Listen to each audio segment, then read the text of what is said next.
Good morning, students. Now we shall study the pituitary gland. So, in the endocrine part of control and coordination, we are going to study the endocrine system, and in that we have to study the chemical control. So, what is this chemical control? We have already seen the neural control or the nervous control or the nervous coordination. Now we have to study the chemical control or the chemical coordination.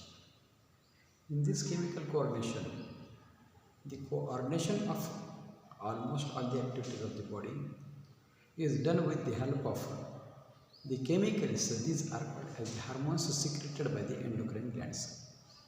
So, in our body, the specialized system is there, the endocrine system, and that endocrine system consists of the endocrine glands.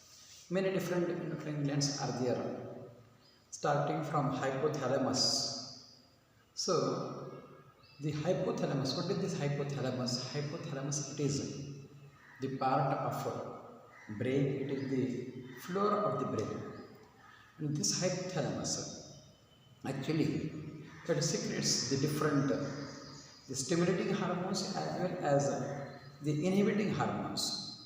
With the help of the stimulating and inhibiting hormones, hypothalamus controls the activities of the different endocrine glands which are situated in our body.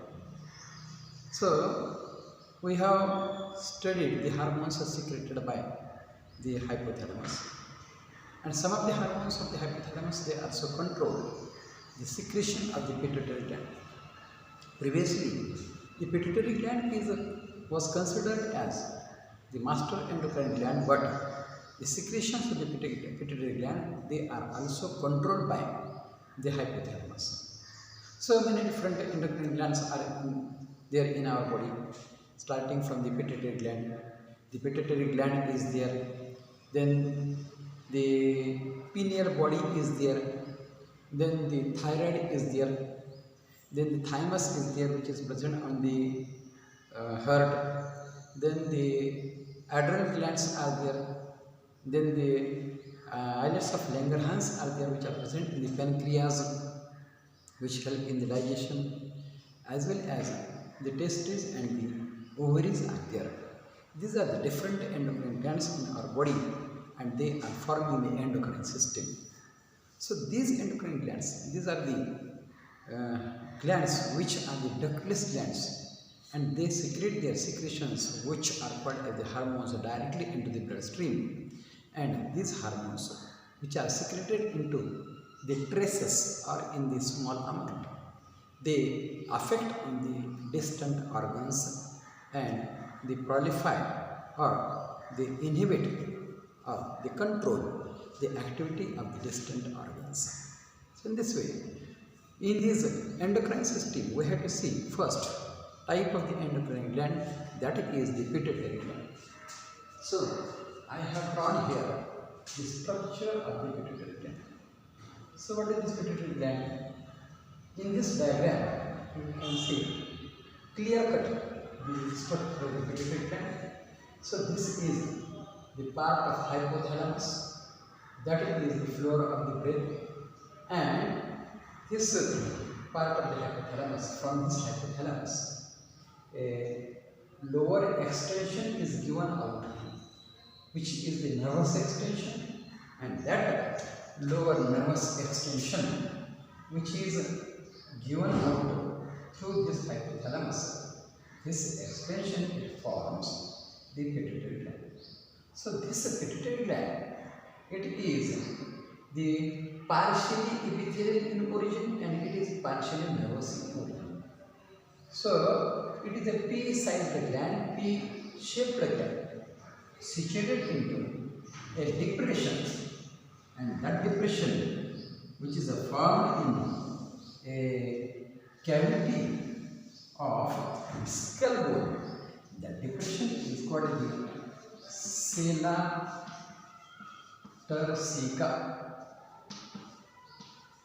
So this sela tersica named depression is there, which is formed in the sphenoid, sphenoid bone of the skull. So this is the sphenoid bone, which is the bone of the floor of the skull, and in this sphenoid bone, a depression is formed.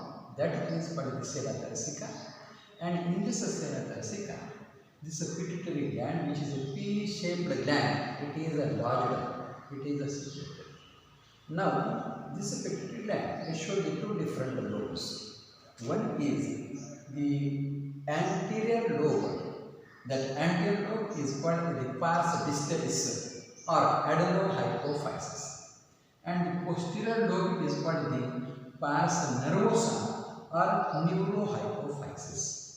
And in between these two lobes, a cleft is there. That cleft is called as the cleft-like elongated lobe is there. That is called the pars intermedia. So actually, this pars intermedia, it is non-functional in the human beings. It has no more function, but it is function in the other organisms. So in this way, this pituitary gland, which is a pea-shaped gland, it shows the two different lobes, pars distalis, also called adenohypophysis, pars nervosa, second lobe, that is called the neurohypophysis. Pars nervosa or the neurohypophysis, it is nervous in origin, and this pars nervosa is directly attached to the hypothalamus by a structure, by an extension, by a connection, that is called the pituitary stalk or the infundibulum.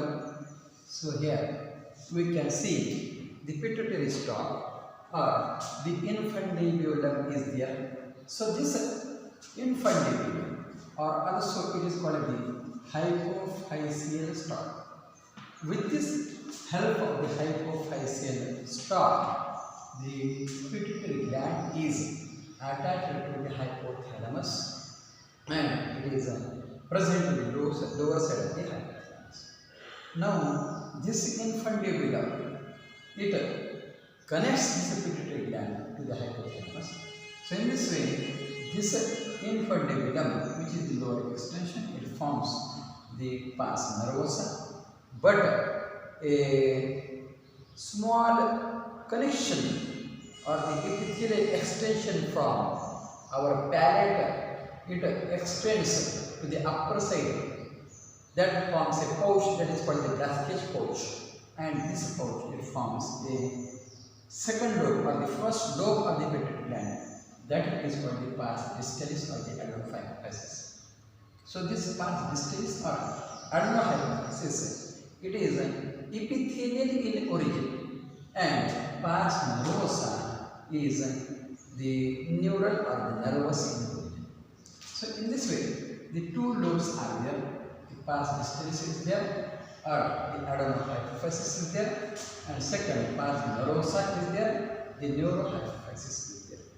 So in this diagram we can see the hypothalamus, the supraoptic nucleus is there, which is giving the neurons, and the axons of the neurons, they are running through the infundibulum and they are going into the pars nervosa.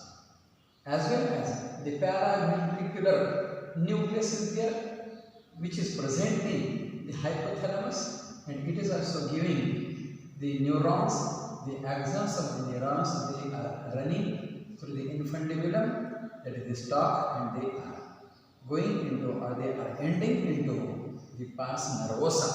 So in this way, these two neurons, they send their, that is these two nucleus, that is the supraoptic nucleus and the paraventricular nucleus, they send their neurons, their axons into the pars nervosa or neurohypophysis. So due to this purpose, neurohypophysis is nervous in origin. And the pars distalis is not directly connected to the hypothalamus, but it is connected to the infundibulum by a small connection that is called the median eminence. So that is a small cleft part is there with the help of this part. This pars distalis is connected to the infundibulum. But this pars distalis is in connection with the infundibulum with the help of the portal system. The portal system is called the hypophyseal portal system. So in this way, here we can also see the hypophyseal artery, the optic chiasma is there, the hypophyseal artery is there. In this way, these parts we can observe in the diagram. So this, what is this pituitary? It is a pea-sized and pea-shaped gland located in the depression of the sphenoid bone of the skull, and that depression is called the sella carcella. Now, this pituitary gland is attached to the hypothalamus by the infundibulum. We have seen already in this diagram. It shows the two different lobes, the adenohypophysis, which is also called pars distalis, and neurohypophysis, which is also called pars nervosa. Pars intermedia is the middle small lobe. This is the pars intermedia. It is the middle small cleft-like lobe. And we can see first the adenohypophysis. It is the larger anterior lobe, epithelial in origin, and consists of the secretory cells. That means this adenohypophysis, it consists of the secretory cells which are epithelial in origin, such as the acidophils are there, the basophils are there, the chromatophores are there.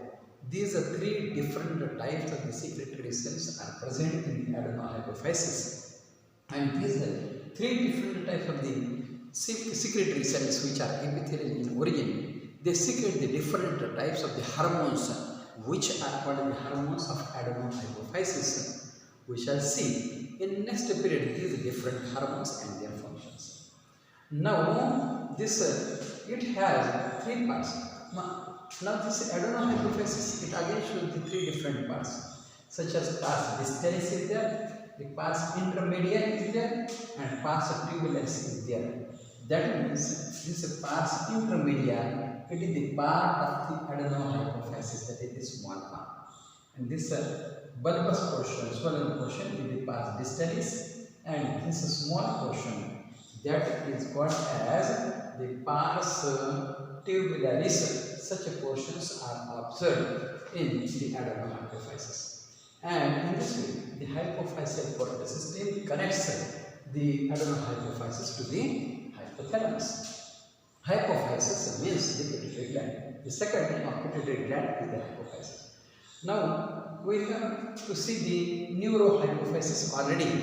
In diagram, I have described the neurohypophysis. These are the points of the neurohypophysis. It grows as a downward expansion of the hypothalamus, which is nervous in origin and divided into three different parts.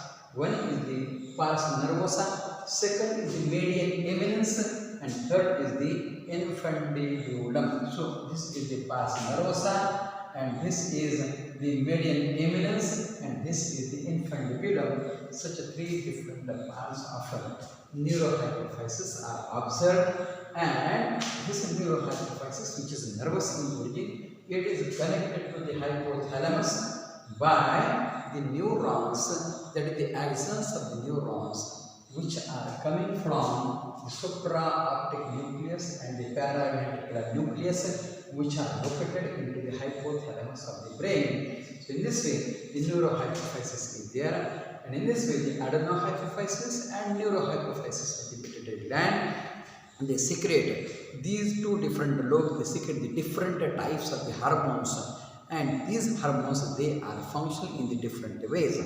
In next period, we shall see these different hormones and their functions. Thanks.